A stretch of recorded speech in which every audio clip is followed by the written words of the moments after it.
Hello and welcome to the Roughstock Gazette 2016, part 2 of the 2016 season. A lot to talk about as the PBR rolled into its first stop of the second half in Nashville, Tennessee, Music City. A lot of interesting developments happened this week in Nashville. The first thing and biggest thing was the race for the number one bull got deep. It got very, very deep, and a lot of bulls have really made a statement. We'll see better what happens this next couple of weeks. Interesting riding there at Nashville. JB, who is still sitting second in the world, was not able to get very far in the round. Kaique Pacheco, who's sitting first, made it all the way to the ride-off, but hey, he was on airtime, and airtime made quick work of the young man. Fabiano Vieira should have been matching up against Kaique in the final round, but if you saw the accident, holy cow, there went his shoulder. Seen some pictures on Instagram of Fabiano, and it looks like the shoulder's going to be okay. He might miss another week or so. If he's smart, he will, and hopefully come back strong. He already had one bad shoulder. He had hurt another shoulder over the summer doing the Blue Devs, and this just was not good. Totally separated that shoulder. Cooper Davis capitalized on that. Basically, Fabiano had beat Cooper on time, but when Fabiano wasn't able to come back and ride strong, Cooper stepped up and beat Kaique by a little less than a second, if I remember correctly. So Cooper Davis was the winner. He jumped all the way, I believe he was in 8th place with so many points at these majors. He jumped all the way up to 3rd. So now you have Kaique Pacheco, JB Mooney, and Cooper Davis with a slew of Brazilians sitting behind them. Big question, because he came off really, really fast. What has happened to Shane Proctor? He has not ridden since Dallas. He had great rides in Dallas. He's been riding pretty good in the PRCA. He's sitting 8th down there. He rode pretty well over the summer.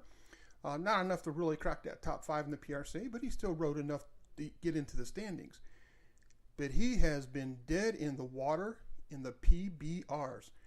Scary, because he is too talented to be riding the way he is in the PBR. So the big question is, what can Shane Proctor do?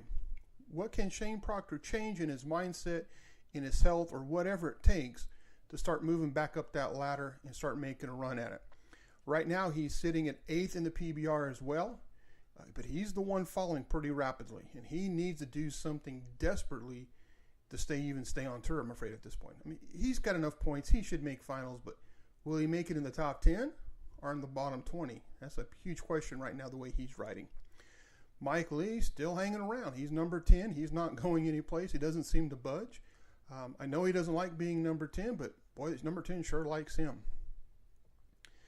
So there's 9 events left this year. Then there's a week-long break where they'll have the Blue Dev Finals here at the South Point in Las Vegas, and the ABBI Finals kind of run at that same time. And then you run into the PBR Finals at the new T-Mobile Arena. If you've not gotten your rooms yet, you'd better get on it quick. T-Mobile Arena is located just behind New York in the Monte Carlo. So those are probably the best places, unless you've got good walking shoes, to get a room. And we kind of go from there. So where are our standings and how are we doing? So Kaique Pacheco is sitting number 1 in the world. He has over 3,000 points. JB Mooney is about 160 points behind him. Cooper Davis is just under 400 points. Fabiano Vieira, although who knows how long he'll be out with those shoulders, is 500 points behind. Joao Ricardo Vieira, JR, is sitting 670 points behind. I was very surprised he didn't ride a little bit better in Nashville. But again, 9 events, and you know he can light it up pretty quick. Eduardo Apreciado is 1,031 points. Paulo Lima sitting in 7th place at 1,080 points. Shane Proctor is there in 8th at 1,193 points. Wallace Vieira de Oliveira is 1,297 points. Mike Lee's 1,378 points behind. And then we can move down into the top 15 with Ryan Dirt Eater and Derek Kolbaba tied for 11th place at 1,400 points. Tanner Byrne sitting at 1,447 points behind. Surprise, surprise, Robson Palermo's been sneaking up quietly in those ranks. He's at 1,557 points. And the young gun that everybody loves, Jess Lockwood, is at 1,589 points. More than likely, as of right now, he's going to give Wallace de Oliveira a challenge for that rookie, because I believe Wallace is coming under the rookie banner. Anybody past that, even if they ride everything, win half of the next events, pretty unlikely that anybody outside that top 15 will make a run at number one. Now, it is possible, and there's a good crop of riders back there, but are they good enough?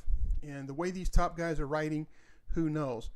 What really is getting me, though, is really just the top 4 guys, top 5 guys who are making the big rides. Everybody else is just kind of sitting around, and it seems like they're sitting around hoping for somebody to fall off. And obviously, that's not something you can do. You have to come to win every single time you get on a bull. So we have that.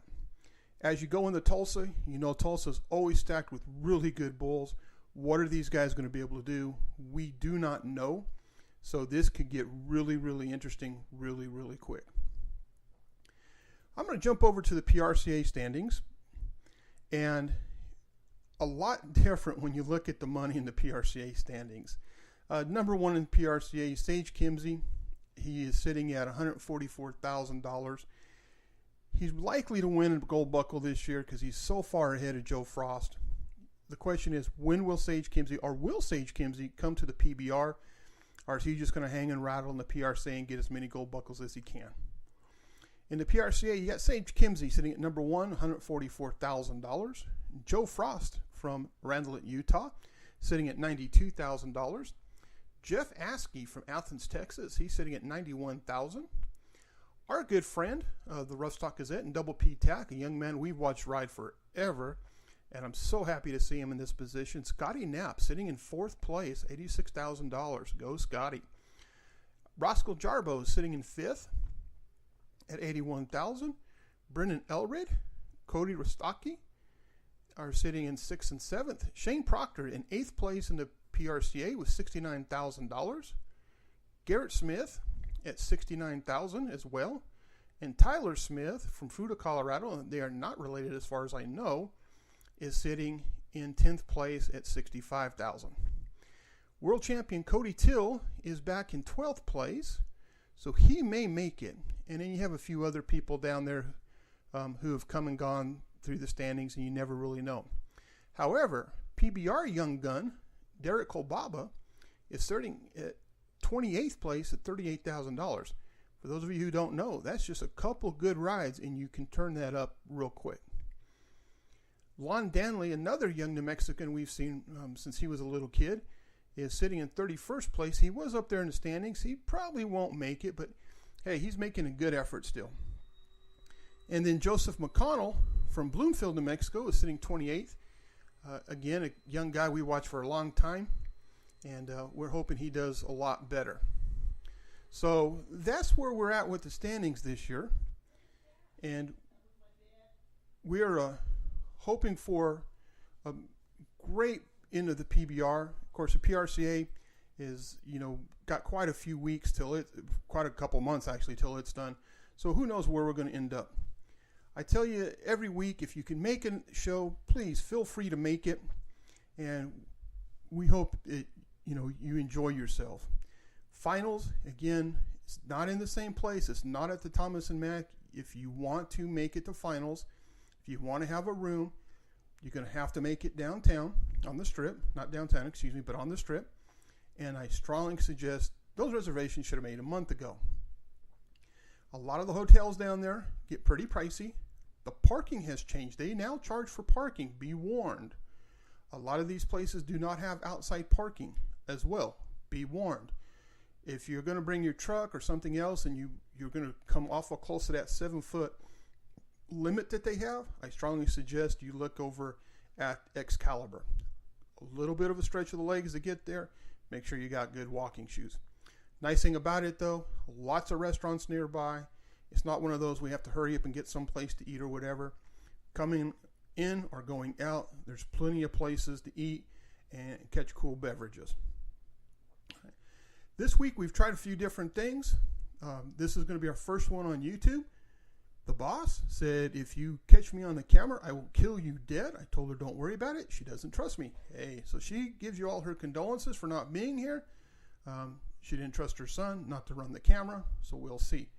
By the way, it will happen eventually. Please do not tell her. All right. Also, you're seeing a bunch of pictures flash by. Just to let you know, those pictures are from Double P Tack. Those are my photos that I've taken over the years. As always, hey, I'm a photographer and I'm for hire. What do you know?